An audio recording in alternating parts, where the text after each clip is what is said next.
Ai, aso. O sene. Ali luar memang luar luar.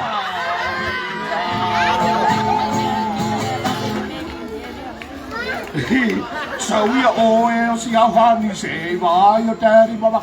Tau ia o si sampe ia o mai. Ai o staramoni, te o joy for me. O kene la va e wa le na. Wai tau au i no tina fai mai o si o no to foi le da o ta no ko ta si la va na o ba tsu. He. Ka ki le ke me a o le me. E fa ko me. Ni wa la ia. O lo ma na o si. Ua ngi mo ke le para i ai pura e pe o fa.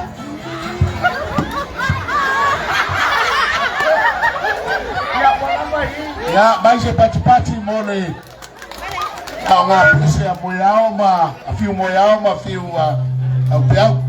Ya, ona wa lava foi lea wa vavere tatou taimi o lea wa mai a mai le a ruenga a fionga i whamasino.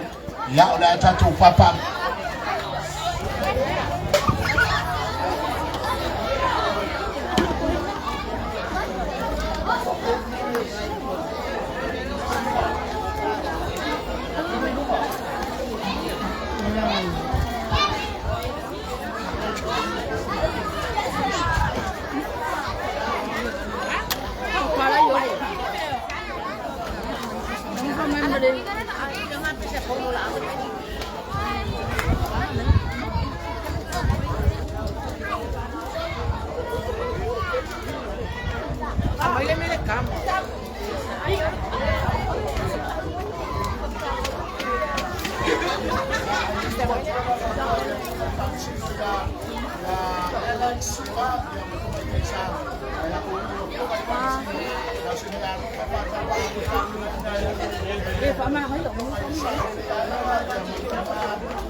Lo pasese ia malehemba ia o se mea lofa fatau waa na mata wainga ia mo lawa fionga ia ilelea fiapi faaptai tele lava le angalelei faaptai mo lo taimi ia hapena fo i tamaita isa fionga ia Sister Palepa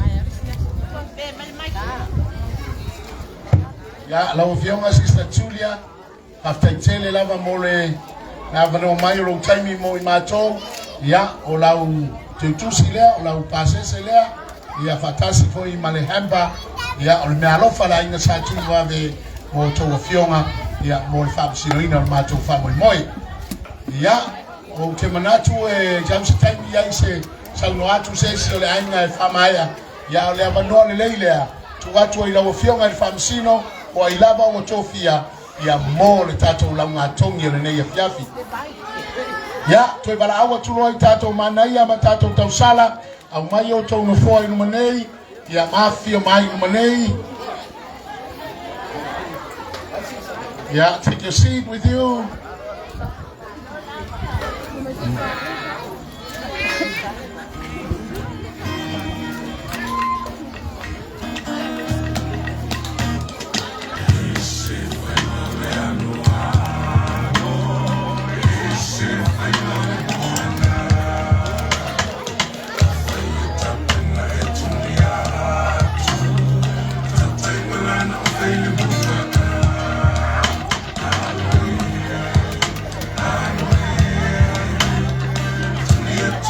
Favor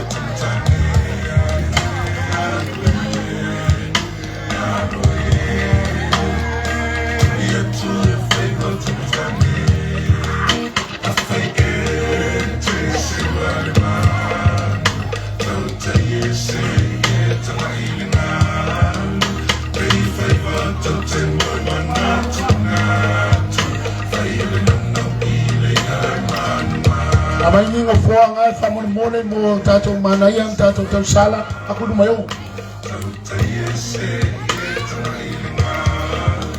Ya ai le tua leva noi le fionga ya Alex su amole presentation ya ole ala o fa tua me alofa al tato wainga ya mo tato tau sala ma tato manaya ne ya tato amata maya team Australia ya ole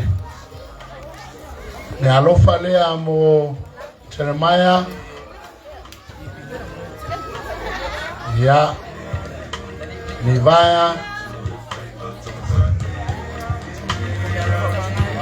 ya me alofa nei na angalele ya ia tato wainga pole la tofu ina le committee na fa ama po ina nei fa moi tufa uma ya tato fanau ya oena tauba pe ya na fa ya tole aunga male au tu ole menei ya maupopo ma ya tili ai na maua le fia tato wainga ele ole sili ele ole manu malo ai au tato maua se ainga e fia o se ainga e tomu ile loto maulalo ya au na moleri ya ala tu watu le banoa ile ya wala au tu lo ile fionga famsino ya mole la wina o tato tongi ya parfalo Pastai lava e lau fionga pa tele Mikaele o te tautala ma lo wa matele o te tua te foi o te whaetete ia isala sa upo ma sa ufa matalanga ia ona aviene malapi e unangia ia haa wao le nuu vole nei e pala le maa ai le pala le tala ia o te aile i lau loa tatou tongi o te momoli atu le whaaftaitele a lau fionga pa tele Mikaele lau fionga tui mawave ma le pa ia le aina sa tui mawave ona o le manatu mai fo e nei whaatau baa ua mawhai ei ona avea o mawha masino nei wha moe tā ua mo tō ainga o te whaafitai e toi fo ia sisters a fionga sisters Palepa sister Trudy whaafitai mo tatou ngā ruenga sa o tatou whaiwhai mea whaatasi ai whaafitai e te fo i lau fionga e tabaita ai scrutinia ia Evelina o kase ngā ruenga kāio le scrutinia wa omi solo calculator manga Pea fo i tamaita ia Tensia, sosoani ati a Evelina. E tu whātu ia matou assessment papers. Ia ona whaamaloa tuai lea i mānaia matau sala. Amu ia le nei a inga ese le matango fia o tau whaamoe moi. E nei maua e a inga, uman nei a inga. Mālo lava. Ale ia lu Yesu ile lani fai mai ia o tau whea alfani au le maua i le nganga o tau ahinga ia te watele la tau tala ai o le a o wanga i loa i le aunga ma le mafua anga o tu la i atu mai o le a mata atu ia tō lau ina atu o tongi o ta avale te wina o le a mata atu o lea na whautua mai ia tamaitai ia fionga i tamaitai tapusa na mātou ngā lulue ai whaamasino le nei whaamoe whai mai, tau noa mai te tau piena whaai loa pia ia tūlanga oma langa i whaingatāl ta penanga o lea la o lea o a mata tuai le tūlanga wha ia tātou whaamasino ina o le ta avale teu o lea o whaitau atu nei o le tūlanga wha ua maua lea e le ainga sa tui mawave mai au se tālia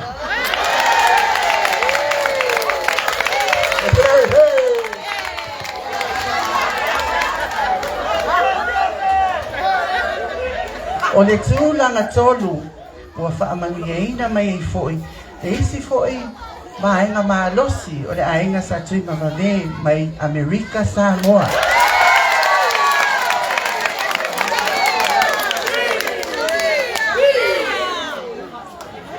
O le tūlanga lua ia o lea ua pale mai ai ia i lātou tonu la vai whaasino tonu ai ale ainga sa tui mawave ia mai le Samoa nei.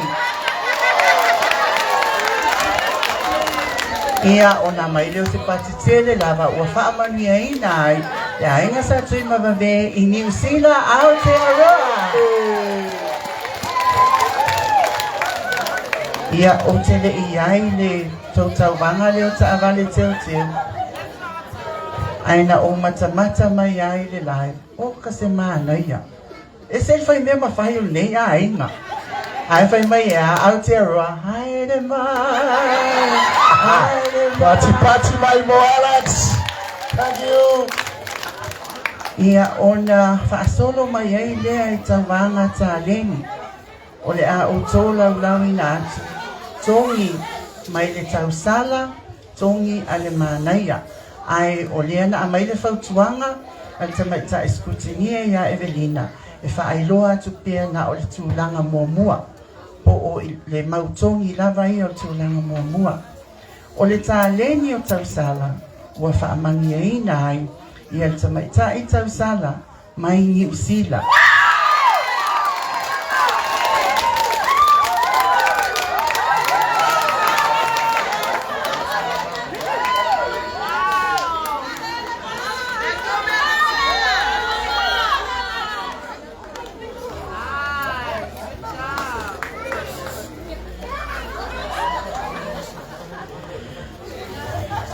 O le mānaia, ua whaamania ina le tūlanga mua. Ua maua lea e le mānaia mai Aotearoa, New Zealand.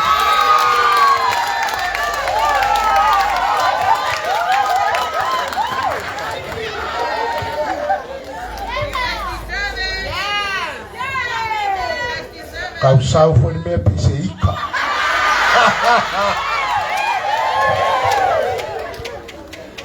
Congratulations, New Zealand Aotearoa, for winning the talents for Tausala mai Mānai.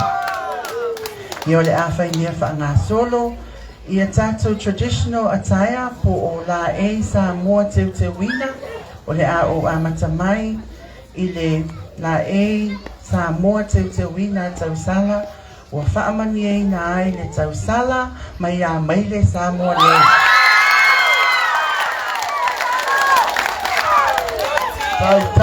Tai vamsino. Te maua le ola e whapapau. Leli I wa e tuilo fatu le pe.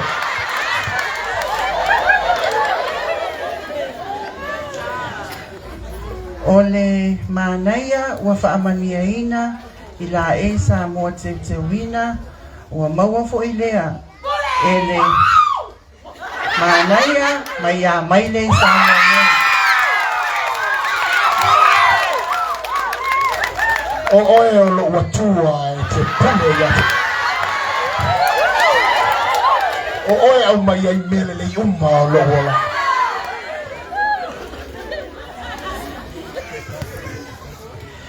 O le a o whaanga solo tu lava I le isi vaenga lautongia o le personality. O le a mio ma mionga maanga na whaalia ma mautongia I taimi o le tau whaamoe. O lea o le a o a mata mai le wasinga o Tausala. Ma o lea ua whaamania ina ai I le tūlanga momoa I a mionga maanga whaatausala na mai tauina. Ua maua lea I le Tausala mai a mai le nei.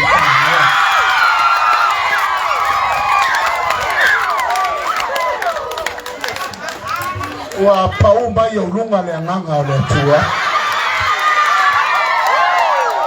Ma ua ori foi lo loto I le tua lo faola. Pa lo fai ya America Samoa.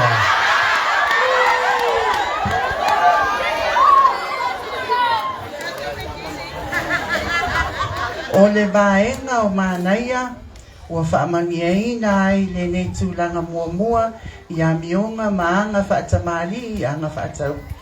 E maluali I le Mānaia, ua whaamania ina ai le Mānaia mai Ausetalia.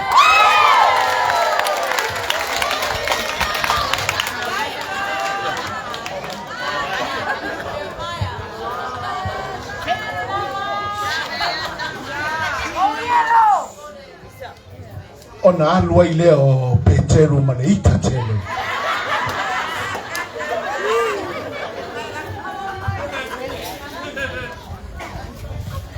O le isi vaenga lau tongia o le taumanga nei a fiafi o le vaenga leo le photogenic po o le vaenga leo le ta o le whaasamoa o le fōlinga la le lei ma le fōlinga mata alia I lunga o atai pui. Ia, a o leo wa mawhaina o mātou lau tongia, whaina tā wai ese le la le leo o nei tama I tae ma nei ali o le ainga. Langa lava kako le ainga ni ese lau le lei. Ainga le tui mawade. There we are. O leo le a o a mata atu I le masenga o tausala ma wa whaamani eina ai ia le tausala I le Miss Photogenic ua maua lea I le tamaitai tausala mai Aotearoa New Zealand.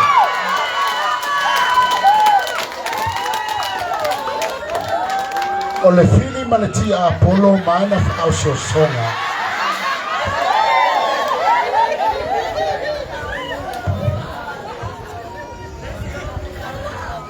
O le vasenga o mānaia, ua whaamaniaina ai ia le mānaia mai a maile sa mānaia. O le atua o lo leo ma moe o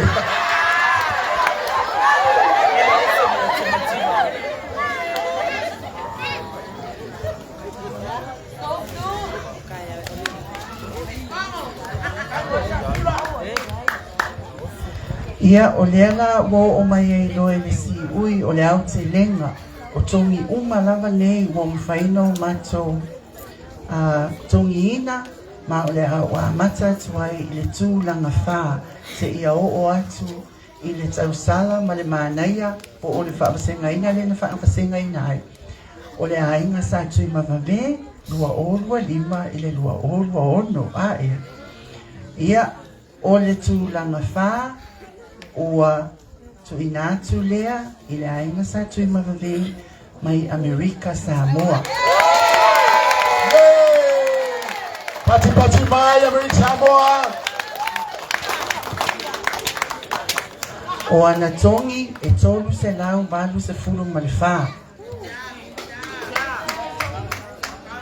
O le tūlanga tolu ua whaamaniaina ai le ainga o sa tui mawave mai Ausitalia e whase lau ma se tūlima o le tongi.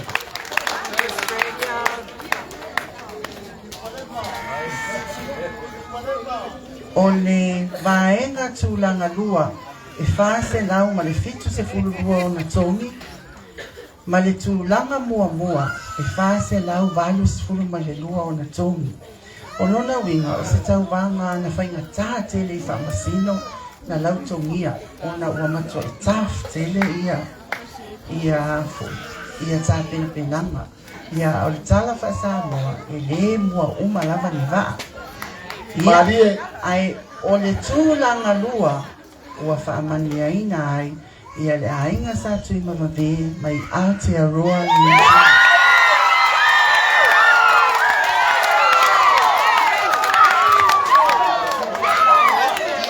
Ia, o le tausala ma le mānaia o le ainga sa tui mawave ia mai le lua orua lima lua orua ono ua whaamaniaina ai ia mai le lava ia o whaamaniaina. Tāte lau vale skulia mātoni.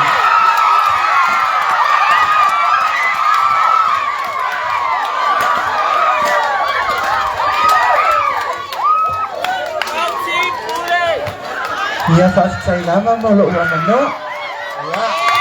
Mai se pati pati tele na atai Alex. Mai se pati pati mo le fionga ya Alex ya le ngata ile fionga tamai taisa ya mo le famsinoinga o tato taubanga ile ne fiafi.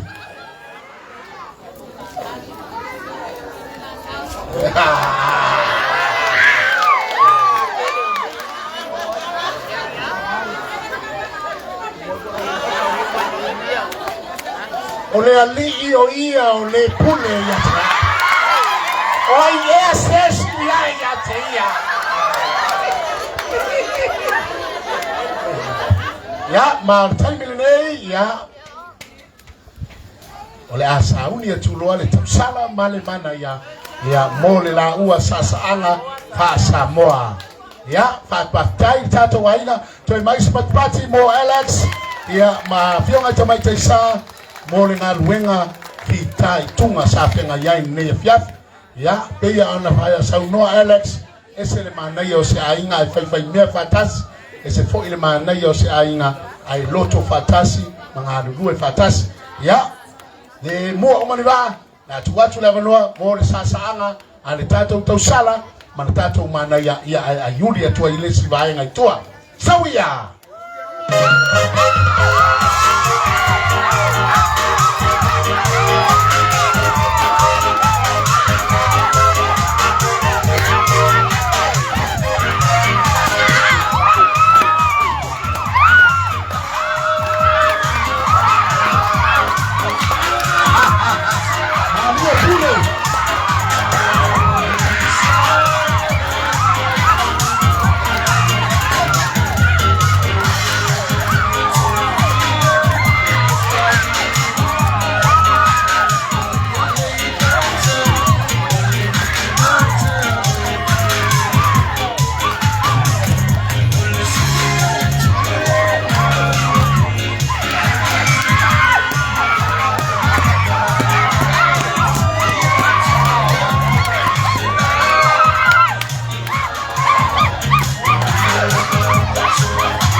Bailalo.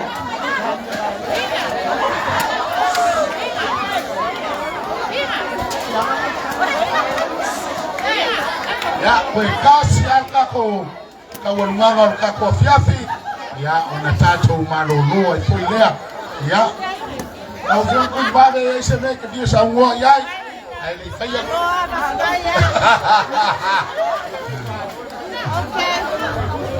ya ola tawalunga ya tato po fiafia eyo na yai neta usne ya so manegi ya fiafi ya maebala watu roa ya tatu ainga ya mole tatu tawalunga fa umai tatu fifia ya ine fiafi tatu malolo ilolea team ole team pule etaea leo tota team pule oto etaea leo koka na oto na oto man malo ne fiafi ya maebala watu tatu ainga afiomai ya mole tatu tawalunga ya tatu pafianga ai la pisi kamakie kai le mabe kuwa ya alepo kaptai tatu nu malo lavalo to tapua ifoi ya walo faiva na matu waina ni family moe pe na yai ya pe na to sila fia foi le fa pisi pisa or na ya fiafi ya usife au mori foi le mo tatu waina ya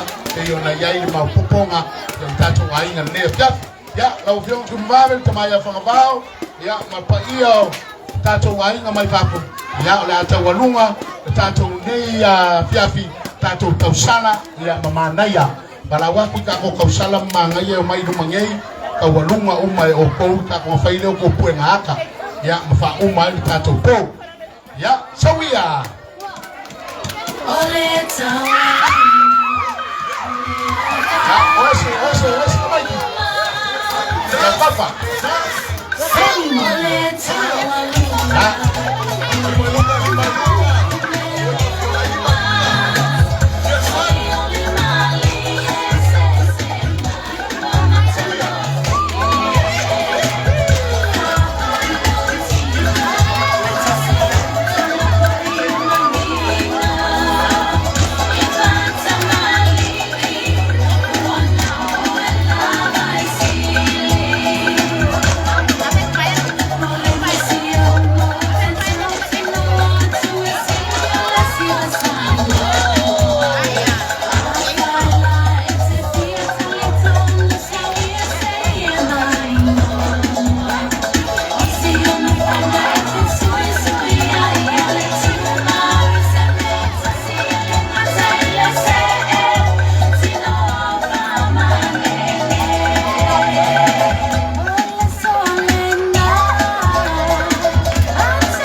Alo faftai mo le ne fiafi faftai mo tapina nga umalava ya faftai fo e wahalu tato waso ya peo na yai tato tabale te wina ya marfamo mo na yai ne fiafi ya ole afai mo tato mer ne po amai aloa ya tato wo ngota ai po yese me ai ale ai ya apo mo mamalo ro ya la fai tato talo so aforta mam le anu le ngang pa ia ya faftai la wofio mo famanianga le ya fiafi faftai wa imanuia ma to famo moi faftai mo tapua inga ma to wa inga le ngata ileo tu mamao faftai tapua inga ma to no ya ile ngata ileo ma to le fiafi ya ipui ma to mo se malolonga file mu ya kapenao na ma to wa ya ile so ataya lo wolofa malowanga le ina ma to talo swafo yesu ma to wali amen. Yefatasi le li mauto. Ya ilunga ya te uma famanianga le tu mai so le po swafo tamam le alo mna nga faia mai ni famanianga la po na stone mo le ya fia hip ya manuia le fiafi tayao ya ole na mana ole tina Filipinko o tu tayao e really so pinko ya find pinko tina ona faia ile tato soso ya ile fiafi tato soso e fainga ta ya mai talusanga tu ai foi tato muta mone ya kapua ya kanyei ma kapua mai ya ona se fai fia ma to maina ya ile ya ngafu ino na tato ma ai tu ko se mebesi ona mele ya fa mone tato lu ya ile fa tangaina nisi to tonu ma to 50